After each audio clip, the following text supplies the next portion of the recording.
Hello दोस्तों, कैसे हो आप सभी। स्वागत करते हैं आप सभी का यूएसजी क्विज में। तो दोस्तों आज जो है कि बिहार डीएलएड एंट्रेंस एग्जाम 2025 के लिए एक क्वेश्चन पेपर लेके आए हुए हैं, जो आपके पेपर के लिए अति महत्वपूर्ण सिलेक्टेड ये क्वेश्चन है। इसमें आपका हिंदी का सेक्शन, जीके का सेक्शन यानी कि सामाजिक विज्ञान का, और उसके बाद जो है कि विज्ञान का सेक्शन इसमें जोड़ा गया है और सारे चुनिंदा अति महत्वपूर्ण प्रश्न लिया गया है, वही जो एग्जाम में पूछा जा सकता है। तो हर प्रश्न को आपसे याद जरूर कर लीजिएगा, अन्यथा कॉपी में नोट करते चलिएगा आप सभी। तो चलिए शुरू करते आज की सेशन को हम सभी। आज की सेशन को सबसे पहले आप सभी लाइक जरूर कर दीजिएगा। देखिए जितने भी जुड़े हुए हैं एक बार सेशन को लाइक कर दीजिएगा आप सभी। आइए आज का पहला क्वेश्चन है कि पौधे में कौन से पोषक तत्व जड़ के विकास में महत्वपूर्ण भूमिका निभाते हैं। अगर इन सेट में किसी भी क्वेश्चन का आंसर पता हो तो अपना आंसर आप सभी नीचे कमेंट बॉक्स में बता सकते हैं। चलिए आप सभी इस क्वेश्चन का राइट आंसर कीजिएगा। तो राइट आंसर ऑप्शन में भी हो जाएगा फास्फोरस। याद रखिएगा आप सभी किसका प्रयोग किया जाता है, फास्फोरस का। ऑप्शन में भी करेक्ट आंसर होगा। अगला है बिरसा मुंडा के आंदोलन का प्रमुख केंद्र बिंदु कहाँ था। देखिए बिरसा मुंडा आंदोलन को हम उलगुलान विद्रोह भी कहते हैं, जो कि 1895 में शुरू होता है और 1900 ईस्वी तक ये विद्रोह चलता है आपका। 1900 ईस्वी में बिरसा मुंडा का क्या हो जाता है, मृत्यु हो जाता है। कहाँ पर, रांची जेल में हो जाता है हैजा के कारण से। तो याद रखिएगा इसका प्रमुख क्षेत्र था डुम्बारी पहाड़ी। अच्छा, बिरसा मुंडा का जन्म कहाँ हुआ था, खूंटी जिले में हुआ था। तो याद रखिएगा आप सभी ऑप्शन में एक करेक्ट आंसर हो जाएगा। अगला क्वेश्चन है कि जिस समास के दोनों पद अप्रधान होते हैं वहां पर कौन सा समास होता है। ये हिंदी का क्वेश्चन है। तो देखिए दोनों पद अप्रधान की बात किया जाए तो वो आपका हो जाएगा बहुब्रीहि समास। याद रखिएगा आप सभी। देखिए द्वंद्व समास में क्या होता है, दोनों पद प्रधान होता है। द्विगु में क्या होता है, संख्यावाची होता है। तत्पुरुष में अंतिम पद प्रधान होता है। जबकि बहुब्रीहि समास में क्या होता है, इसमें कोई भी पद प्रधान नहीं होता है, ये किसी दूसरे अर्थ को संबोधित करता है। अगला है बिरसा मुंडा का जन्म कब हुआ था। चलिए क्वेश्चन 4 का राइट आंसर कीजिएगा आप सभी। तो राइट आंसर हो जाएगा 15 नवंबर 1875 को जो कि फ्रेंड बिरसा मुंडा का जन्म हुआ था। देखिए 15 नवंबर को ही झारखंड का भी गठन किया गया था इसी के जन्म दिवस पर। अगला क्वेश्चन है कि भूकंप के दौरान सतह पर पहुंचने वाली तरंगों का कौन सा उपकरण जो है कि इसका मापन करता है, यानी कि किस उपकरण के द्वारा इसका मापन किया जाता है जो सतह पर तरंग आता है। तो याद रखिएगा सिस्मोग्राफ के द्वारा। ऑप्शन में एक करेक्ट आंसर होगा। अच्छा, बैरोमीटर से क्या चीज मापते हैं, वायुमंडलीय दाब को मापते हैं। याद रखिएगा आप सभी, याद रहेगा। अगला है सबसे अधिक अभिक्रियाशील हाइड्रोजन कौन सा है। देखिए वर्ग जो 17 है आपका ये हाइड्रोजन से संबंधित है और वर्ग 18 क्या है ये आपका, तो याद रखिएगा अक्रिय गैस का समूह है। तो राइट आंसर क्या हो जाएगा इसका, याद रखिएगा फ्लोरीन सबसे अधिक जो कि फ्रेंड आपका अभिक्रियाशील होता है। ऑप्शन में भी राइट आंसर हो जाएगा। देखिए आयोडीन की कमी से क्या होता है, घेंगा रोग हो जाता है। याद रखेंगे आप सभी, जो समुद्री आप सभी खरपतवार देखते हैं उसमें आयोडीन की मात्रा अधिक होता है। ब्रोमीन जो है ये आपका अधातु है जो कि द्रव अवस्था में पाया जाता है। अगला है किस धातु में लिमोनाइट खनिज होता है। राइट आंसर ऑप्शन नंबर भी हो जाएगा Fe, यानी कि लोहा में जो कि फ्रेंड लिमोनाइट खनिज पाया जाता है। देखिए लोहा यानी कि आयरन की कमी से क्या होता है पता है आप सभी को, रक्त क्षीणता हो जाता है। देखिए आप सबको बताना चाहते हैं बिहार डीएलएड के लिए जो एप्लीकेशन पे क्लासेस चल रहा था वो क्लासेस अभी भी चल रहा है। तो जो भी ज्वाइन नहीं कर पाए जाके ज्वाइन कर सकते हैं। यहाँ पर आपको टू द पॉइंट सारा चीज़ पढ़ाया गया है। कम समय में आप परफेक्ट तैयारी कर लीजिएगा। अगर तैयारी नहीं हो पाया है, कहीं भी कसर है, तो आप सिर्फ फटाक से ज्वाइन कर लीजिएगा। 2 कोर्स अवेलेबल है, टारगेट भी है प्लस में फुल है। जिसमें भी आपको ज्वाइन करना है ज्वाइन करके तैयारी कर लीजिएगा। टू द पॉइंट सारा चीज़ आपको वहाँ पर मिल जाएगा। तो जाइए तैयारी कीजिए, कम समय में बेहतर तैयारी आपका हो जाएगा। ज्वाइन करने के लिए एप्लीकेशन का लिंक डिस्क्रिप्शन में प्लस में कमेंट बॉक्स में पिन कर दिया, नहीं था प्ले स्टोर पर जाके वहाँ से आपसे युवा शक्ति जी की कोई सर्च करके ज्वाइन कर लीजिएगा। अगला क्वेश्चन है कि स्वर्ण आभूषण की सफाई हेतु कौन से अम्ल का प्रयोग किया जाता है। देखिए फ्रेंड जितने भी आपसे जुड़े हैं आपसे सेशन को लाइक जरूर कर दीजिएगा वीडियो को। देखिए आपके लिए हम कोशिश करते हैं बेहतर से बेहतर कंटेंट लाकर आपको हम प्रोवाइड करें। आपसे सेशन को लाइक जरूर कर दीजिएगा। देखिए आपके लिए हम 100% एफर्ट लगाकर सारा चीज़ हम तैयार करके आपको देते हैं। तो इसीलिए जो सीरीज आपको दिया जा रहा है, जो क्लासेस दिया जा रहा है, इसे पर डे आपसे ज़रूर कंप्लीट किया कीजिए। जो हम आपको बता रहे बिल्कुल सिलेबस के आधार पर है, बिल्कुल टेंशन फ्री होकर आपसे तैयारी कीजिए, कहीं कोई दिक्कत नहीं होगा। राइट आंसर ऑप्शन में हो जाएगा नाइट्रिक अम्ल, इसका बिल्कुल करेक्ट आंसर होगा फ्रेंड, याद रखिएगा आप सभी। अगला क्वेश्चन देख लीजिएगा। क्वेश्चन है कि डैश एक साधारण उपकरण है जिसका उपयोग या तो विद्युत परिपथ को वियोजित करने या इसे पूर्ण करने के लिए किया जाता है।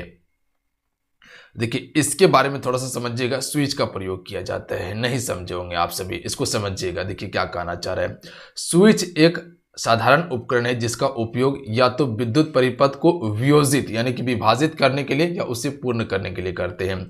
जैसे कि अगर बल्ब को बंद करना है तो स्विच दबा देते हैं, और चालू करना है तो फिर से हम स्विच दबाते हैं, ऑन ऑफ कर देते हैं। तो वही बोल रहा है यहाँ पर, वियोजित करना यानी कि अलग करना, और यह पूर्ण करना यानी कि फिर से चालू कर देना, तो वो स्विच का प्रयोग किया जाता है। क्लियर है।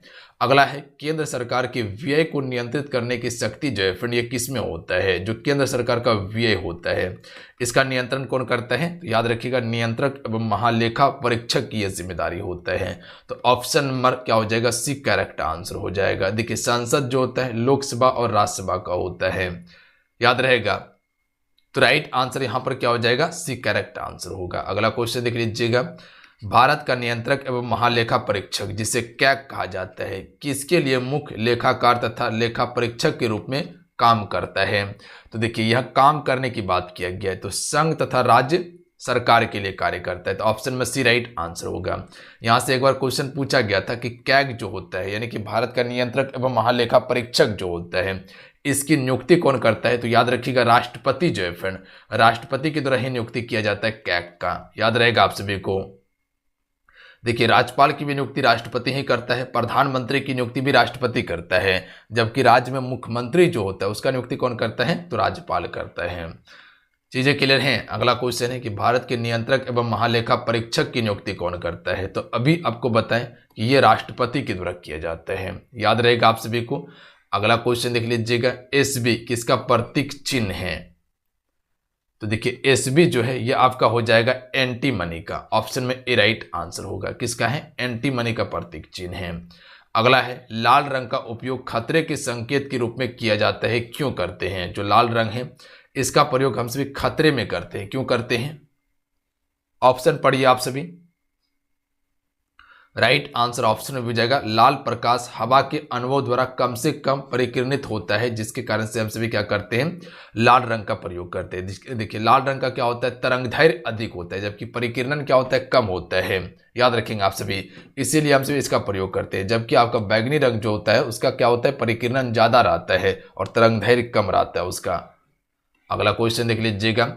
ऑयल ऑफ विट्रियोल जिसे हम सभी गंधक का अम्ल कहते हैं इसका रासायनिक नाम क्या है, तो राइट आंसर ऑप्शन में डी हो जाएगा सल्फ्यूरिक अम्ल है, याद रखिएगा आप सभी। यानी कि गंधक अम्ल का रासायनिक नाम क्या है, सल्फ्यूरिक अम्ल। अगर इंग्लिश में पूछा जाए तो ऑयल ऑफ विट्रियोल का रासायनिक नाम सल्फ्यूरिक अम्ल है। अगला है निम्नलिखित में से कौन सा वनस्पति रेशा नहीं है, यहां पर ध्यान दीजिएगा, यहां प्रश्न गलती होने का प्रबल संभावना होता है। राइट आंसर ऑप्शन में से हो जाएगा नायलॉन जो है फ्रेंड ये आपका वनस्पति रेशा नहीं है, जबकि आपका जूट हो गया, कपास हो गया और फ्लैक्स हो गया, ये सभी आपका वनस्पति रेशा है। देखिए जूट जो है सबसे ज़्यादा उत्पादन कौन सा राज्य करता है, तो पश्चिम बंगाल यानी कि वेस्ट बंगाल करता है, और जूट अनुसंधान केंद्र भी आपका पश्चिम बंगाल में है।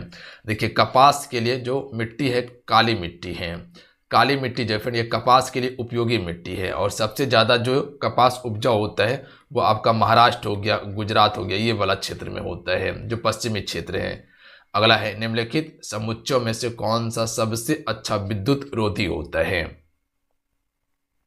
देखिए विद्युत रोधी की बात किया जाए तो रबड़ हो जाएगा, कांच, प्लास्टिक, इबोनाइट, कपास और क्वार्टर जो है, याद रखिएगा आप सभी। तो क्या बताएं विद्युत का सबसे अच्छा विद्युत रोधी यानी कि विद्युत का कम कुचालक है, तो रबड़, कांच, प्लास्टिक, इबोनाइट, कपास और क्वार्टर जो है, याद रखेंगे ऑप्शन में एक करेक्ट आंसर होगा। विद्युत का सबसे अच्छा चालक क्या है, चांदी है, याद रखिएगा आपसे, चांदी जो है विद्युत का सबसे अच्छा चालक है। निम्नलिखित में से कौन सा जीवाश्म ईंधन नहीं है। देखिए जीवाश्म ईंधन आपका ना लकड़ी है, ना पवन है, ना यूरेनियम है, इनमें से कोई भी जीवाश्म ईंधन नहीं है। अच्छा जीवाश्म ईंधन क्या होता है, जैसे कोयला हो गया, कोयला क्या है आपका जीवाश्म ईंधन है, जैसे पेट्रोलियम हो गया। पेट्रोलियम क्या आपका जीवाश्म ईंधन है, याद रखेंगे आप सभी। ऑप्शन नंबर क्या हो जाएगा, डी करेक्ट आंसर हो जाएगा। इनमें से कोई नहीं आपका जीवाश्म ईंधन है। जीवाश्म ईंधन क्या होता है, जो बहुत समय पहले जितने भी पेड़ पौधे थे या जीव जंतु थे वो एक समय पहले क्या हो गया था, जमीन के अंदर दब गया, उसके बाद जो चीज का निर्माण हुआ, जैसे कोयला हो गया, पेट्रोल हो गया, ये सभी का जो निर्माण हुआ उसी को जीवाश्म ईंधन कहते हैं। अगला है, निम्नलिखित में से कौन सा तत्व उपधातु है। देखिए उपधातु की बात किया जाए तो आर्सेनिक जो है फ्रेंड, जिसे हम सभी AS कहते हैं, आर्सेनिक क्या है आपका उपधातु है, जबकि आपका NSGA यह सभी क्या है आपका धातु है। याद रहेगा आप सभी का आर्सेनिक, ध्यान देंगे आप सभी। अगला क्वेश्चन देख लीजिएगा। क्वेश्चन है कि बहुत उच्च तापमान को मापने के लिए इस्तेमाल किए जाने वाला उपकरण कौन सा है। तो देखिए सूर्य का अगर तापमान मापना है, क्योंकि सूर्य का तापमान सबसे अधिक होता है, तो पायरोमीटर का उपयोग किया जाता है, याद रखिएगा। सिस्मोग्राफ से क्या कहते हैं, तो अभी बताए थे कि भूकंप जो आता है वो सतह की तीव्रता को मापता है। अगला है, निर्जलीकरण के दौरान कौन सा पदार्थ है जो आमतौर पर शरीर द्वारा त्याग दिया जाता है। तो देखिए निर्जलीकरण के दौरान की बात किया जाए तो शरीर के द्वारा क्या त्याग दिया जाता है, तो सोडियम क्लोराइड को। ऑप्शन में बी करेक्ट आंसर होगा। याद रखिएगा आप सभी, फिर से समझिएगा क्वेश्चन क्या कहना चाह रहे हैं। देखिए निर्जलीकरण की यहाँ पर बात किया गया, निर्जलीकरण के दौरान कौन सा पदार्थ आमतौर पर शरीर के द्वारा त्यागा जाता है, तो सोडियम क्लोराइड को त्याग दिया जाता है। अगला है, दर्पण द्वारा प्रकाश की दिशा में परिवर्तन डैश कहलाता है। तो राइट आंसर ऑप्शन में से हो जाएगा प्रकाश का परावर्तन कहा जाता है। याद रखिएगा आप सभी, क्या कहा जाता है, प्रकाश का परावर्तन। ऑप्शन में सी करेक्ट आंसर होगा। अगला क्वेश्चन देख लीजिएगा फ्रेंड। अगला क्वेश्चन है, कंडरा के अस्थि विकास द्वारा बनने वाले अस्थियों को क्या कहा जाता है। तो कंडरा के अस्थि विकास द्वारा बनने वाले अस्थियों को हम सभी कंडरा अस्थि कहते हैं। ऑप्शन में बी राइट आंसर होगा। आइए अगला है, प्रेशर कुकर के हैंडल के लिए बेंकेलाइट का उपयोग करने के लिए मुख्य कारण क्या है। चलिए क्वेश्चन 24 का आपसे राइट आंसर कीजिएगा। तुम बेंकेलाइट का प्रयोग क्यों करते हैं। जो प्रेशर कुकर आपसे देखे हैं उसमें ब्लैक कलर का एक हैंडल लगाए जाते हैं, इसका प्रयोग क्यों किया जाता है। तो याद रखिएगा आप सभी, ऑप्शन में ए राइट आंसर होगा। यह उष्मा का कुचालक होता है। जो ब्लैक कलर का आपसे देखे होंगे जो हैंडल पर लगाया जाता है, तो वो क्या होता है, उष्मा का कुचालक होता है। क्योंकि अगर ये नहीं लगा रहेगा ऊपर से तो हाथ क्या होगा, जलने लगेगा। अगला क्वेश्चन है, भारतीय संविधान के किस भाग में पंचायती राज से संबंधित प्रावधान है। तो देखिए पंचायती राज की बात किया जाए तो आपको पता होना चाहिए भाग 9 में है, याद रखिएगा। जबकि आपका भाग 9 को में क्या है, तो याद रखिएगा नगर पालिका से संबंधित है। अच्छा, इसके अलावा जो है पंचायती राज का वर्णन पहली बार जो किया गया था संविधान के भाग 4 में भी किया गया है। अनुच्छेद 40 जो है ये पंचायती राज से ही संबंधित जो नीति निर्देशक तत्व के अंतर्गत आता है। यहाँ से समझिएगा जो अनुच्छेद 40 है इसमें कहा गया था सिर्फ कि आप सभी राज्यों में पंचायती राज लागू कीजिए, जो कि नहीं किया गया था। बहुत सारा राज्य में मात्र एक राज्य जो आपका राजस्थान का नागौर जिला था वहीं पर लागू हुआ था, उसके बाद आंध्र प्रदेश बनता है। पर पूर्ण रूप से इसको दर्जा दिया गया था 73वां संविधान संशोधन 1993 में, जो है कि पंचायती राज को संवैधानिक दर्जा दिया गया था और इसको भाग 9 में रखा गया और आपका अनुसूची 11 में रख दिया गया था। अगला क्वेश्चन है कि संविधान के किस भाग में ग्राम पंचायतों की स्थापना की बात की गई थी। तो भाग 4 में बात की गई थी, याद रखिएगा आपसे अनुच्छेद 40 में। इसमें सिर्फ प्रावधान किया गया था, इसके अनुसार लागू कर भी सकता था नहीं भी कर सकता था। जिसको सुविधा पड़ा लागू किया, जो नहीं चाहता था नहीं लागू किया। बट जब संवैधानिक अधिकार दे दिया गया, संविधान में जब शामिल कर दिया गया 73वां संविधान संशोधन के द्वारा, उसके बाद हर राज्य में लागू किया गया। हर राज्य में त्रिस्तरीय पंचायत ही चल रहा है, आप भी ध्यान दीजिएगा। कहीं कहीं पर एक स्तरीय भी पंचायत है, कहीं पर पंचायती राज व्यवस्था नहीं है, जैसे दिल्ली हो गया आपका, यहाँ पर पंचायती राज व्यवस्था नहीं चलता है। बात समझ रहे हैं। अगला है, भारतीय संविधान के किस भाग में नगर पालिकाओं से संबंधित प्रावधान है। तो नगर पालिका से संबंधित प्रावधान भाग 4 का में है, याद रखिएगा आप सभी। देखिए नगर पालिका से संबंधित प्रावधान जो है भाग 9 का में है। अनुसूची आपका 12 नगर पालिका से संबंधित है। और नगर पालिका को संवैधानिक दर्जा कब मिला था, तो ये 74वां संविधान संशोधन को दिया गया था। ये भी आपका 1993 में ही दिया गया था, बट कभी कभी ऑप्शन 1994 ही रहता है। तो जो आपको दोनों मिल जाए देखने के लिए ऑप्शन टिक कर लेना है आप सभी को। अगला है, प्रति इकाई समय में पूर्ण दोलन की संख्या डैश कहा जाता है। Right answer option number B हो जाएगा, आवृत्ति कहा जाता है। याद रखिएगा आप सभी, क्या कहा जाता है, आवृत्ति। अगला क्वेश्चन देख लीजिएगा। अगला क्वेश्चन है कि जीवों में समानता और अंतर से संबंधित विज्ञान डैश है। तो राइट आंसर हो जाएगा, अनुवांशिकी कहा जाता है। इसे क्या कहा जाता है, जो जीवों में समानता और अंतर से संबंधित विज्ञान जो होता है उसे अनुवांशिकी कहते हैं। अच्छा, पारिस्थितिकी क्या होता है, किसी को पता है? चलिए बताइएगा आप सभी। तो पारिस्थितिकी क्या होता है। अगला क्वेश्चन है कि सीएनजी का पूर्ण रूप निम्नलिखित में से क्या है। CNG compressed natural gas, option में सी राइट आंसर होगा। इजी क्वेश्चन था। भौतिक राशि प्रतिबल की इकाई क्या है, यानी कि भौतिक राशि की प्रतिबल की जो इकाई है, भौतिक राशि में प्रतिबल की इकाई क्या है। तो राइट आंसर हो जाएगा पास्कल, यानी कि प्रतिबल की इकाई क्या है, पास्कल है। अगला है गेहूं का कीट डैश के कारण होता है। जो गेहूं में कीट रोग जो होता है ये किसके कारण होता है, कवक के कारण। और ये मुख्य रूप से कवक ही होता है, फंगस होता है, याद रखिएगा। विषाणु के कारण कौन कौन सा रोग होता है बताएं आप सभी को, जैसे कि हो गया इन्फ्लुएंजा हो गया, चेचक हो गया, चिकन फॉक्स हो गया, ये सभी विषाणु के कारण होने वाला है रोग। प्रोटोजोआ के कारण कौन सा रोग होता है, मलेरिया हो गया, ये प्रोटोजोआ के कारण से होता है।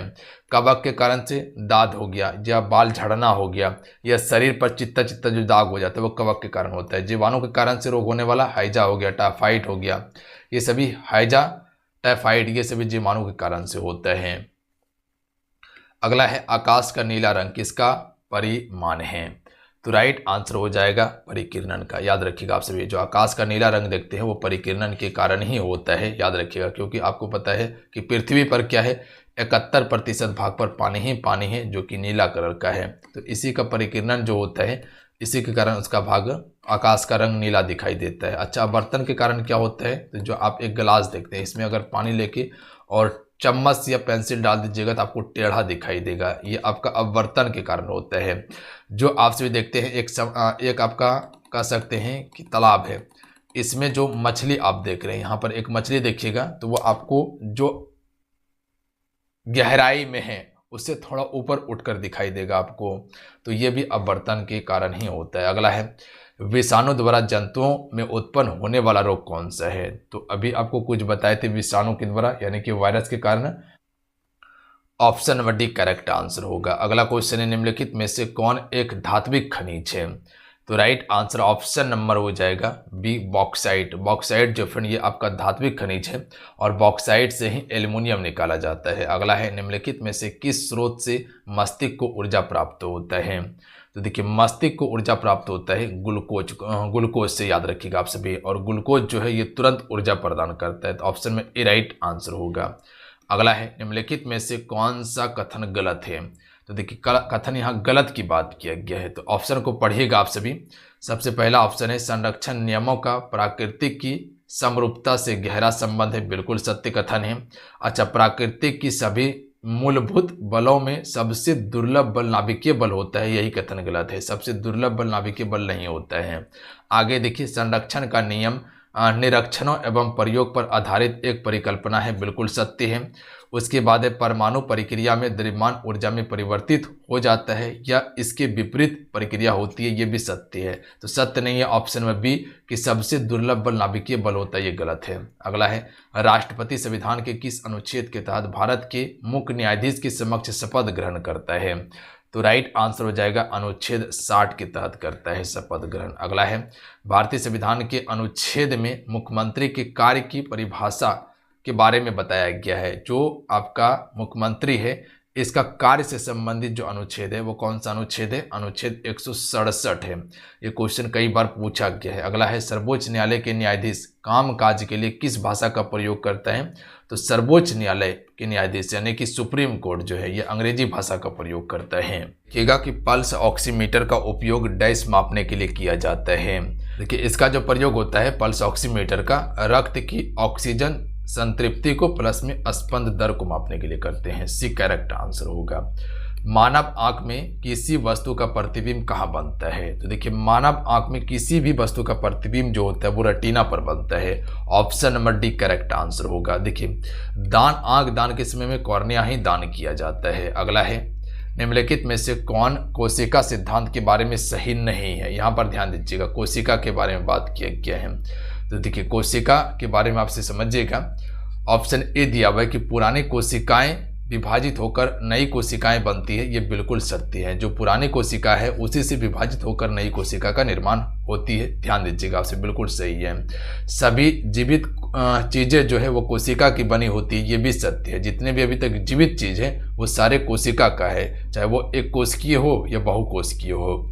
सभी कोशिकाएं समान होती है, ये गलत है। सभी कोशिकाएं समान नहीं होती है, किसी का कोशिका बड़ा है, किसी का छोटा है, याद रखिएगा, किसी का लंबा भी होता है। तो सभी का समान आकार का कोशिका नहीं होता है या समान वेट का कोशिका नहीं होता है, याद रखेंगे। तो ये आपका गलत है।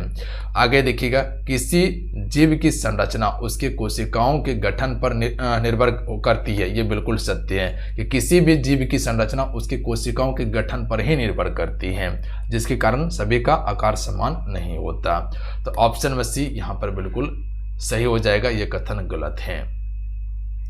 अगला है, मनुष्यों में गुर्दे यानी कि विक्र निम्नलिखित में से किस तंत्र के अंग हैं?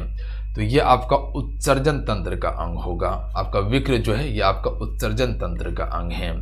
अगला है, कैसे रोगियों में चिकनी अंतःप्रद्रव्य जालिका कई दवाओं से डैश को विषाक्त करने में महत्वपूर्ण भूमिका निभाता है? देखिए, इसका राइट आंसर हो जाएगा ऑप्शन नंबर बी, यकृत से। ऑप्शन में बी करेक्ट आंसर होगा। इसको समझिएगा फ्रेंड, आप सभी देखिए, ध्यान दीजिएगा। कैसे रोगियों में से चिकनी अंतःप्रद्रव्य जालिका कई दवाओं से आपका यकृत को विषाक्त करने में महत्वपूर्ण भूमिका निभाता है, यकृत को। अगला क्वेश्चन देख लीजिएगा, विद्युत ऊष्मक इलेक्ट्रॉनिक हीटर जिसे कहा जाता है, तापमान अवयव किस धातु का बना होता है?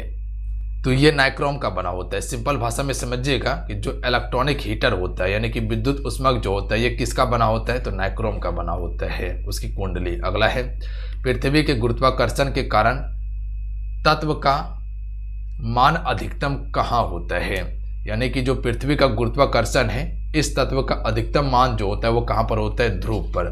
जो आपसे पृथ्वी का ग्लोब देखते हैं, ये उत्तरी ध्रुव, ये दक्षिणी ध्रुव, यहाँ पर मान सबसे अधिक होता है। सबसे कम कहाँ होता है? भूमध्य रेखा पर। जो भूमध्य रेखा आपसे देख रही है ये वाला, यहाँ कम होता है, जिसे केंद्र भी कहा जाता है। ध्वनि के बारे में निम्नलिखित तो कौन सा कथन सत्य है?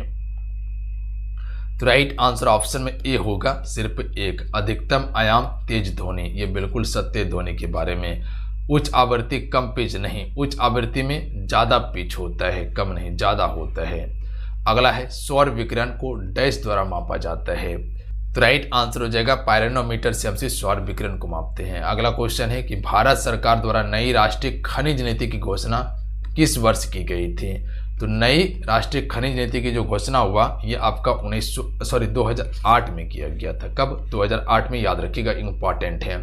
अगला है, बेकेलाइट का उपयोग खाना पकाने के बर्तन के हत्थे में किया जाता है, क्योंकि ये अभी बताए थे बेकेलाइट के बारे में। जो आपका प्रेशर कुकर होता है उसके हत्थे में आपका बेकेलाइट का प्रयोग होता है, हत्थे में। इसका प्रयोग क्यों करते हैं? क्योंकि ये उष्मा का क्या है? कुचालक है। ऑप्शन में सी करेक्ट आंसर होगा। आइए अगला है, नाइक्रोम निम्नलिखित में से किसका मिश्रण है? जो नाइक्रोम तार होता है ये किसका मिश्रण है?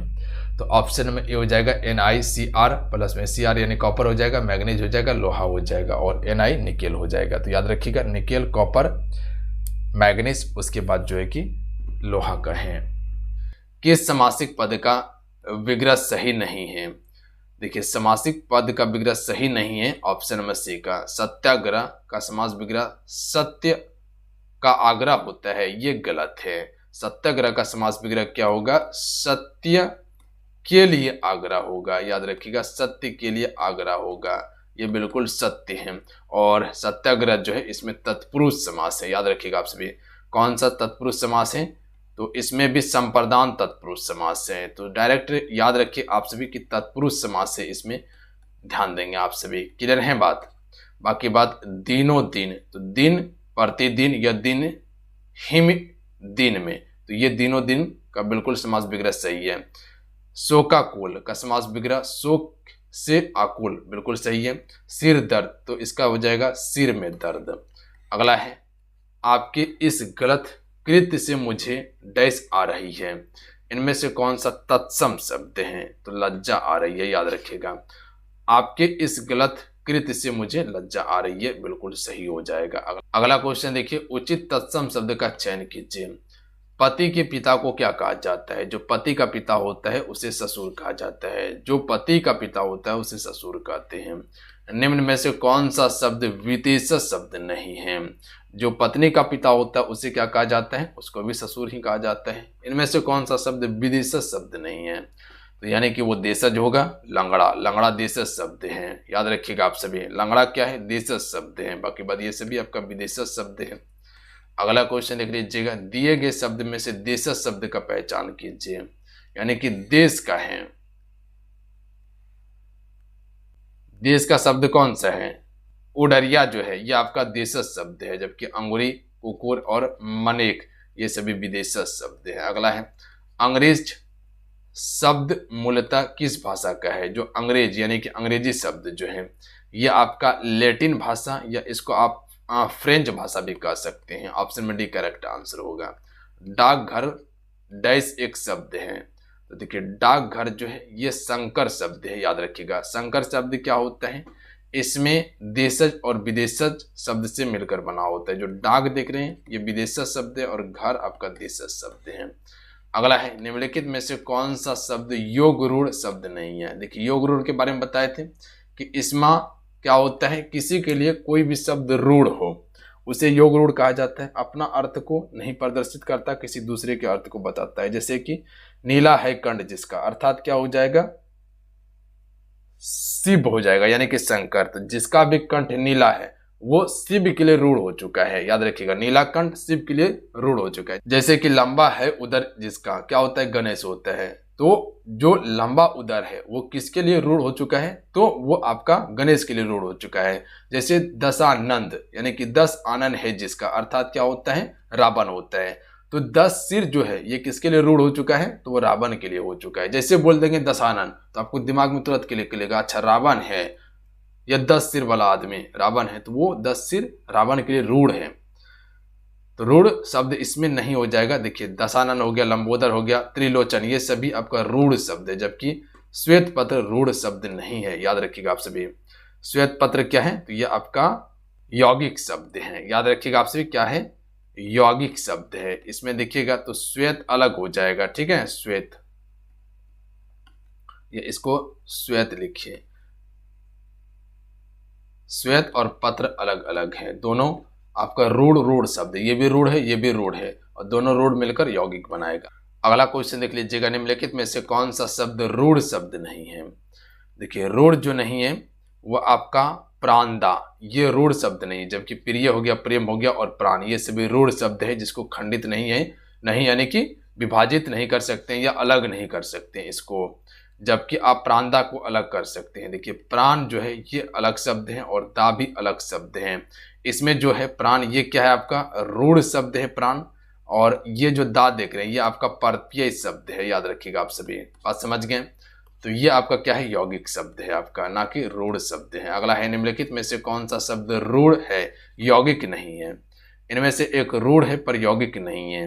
तो रूढ़ शब्द पीला, पीला रूढ़ शब्द है। पीला को तोड़ सकते हैं? नहीं तोड़ सकते हैं। जबकि झटपट, तो झट अलग है, पट अलग है, तो यौगिक हो जाएगा।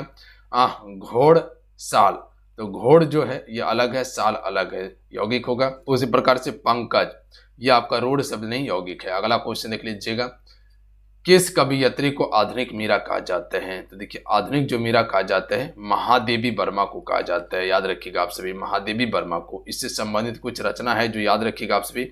इसकी एक फेमस रचना है निहारा, इसके अलावा यामा,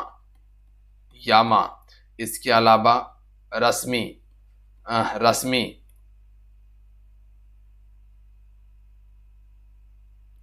इसके अलावा हो जाएगा निर्जा, इसके अलावा याद रखिएगा दीप शिखा, इसके अलावा याद रखिएगा सप्तपर्णी या परना, सप्तपर्णा याद रखिएगा आप सभी। अगला क्वेश्चन देख लीजिएगा, तुलसीदास जो हिंदी कवि थे का जन्म उत्तर प्रदेश के किस स्थान में हुआ था? यानी कि तुलसीदास का जन्म कहाँ हुआ था? राजापुर में हुआ था।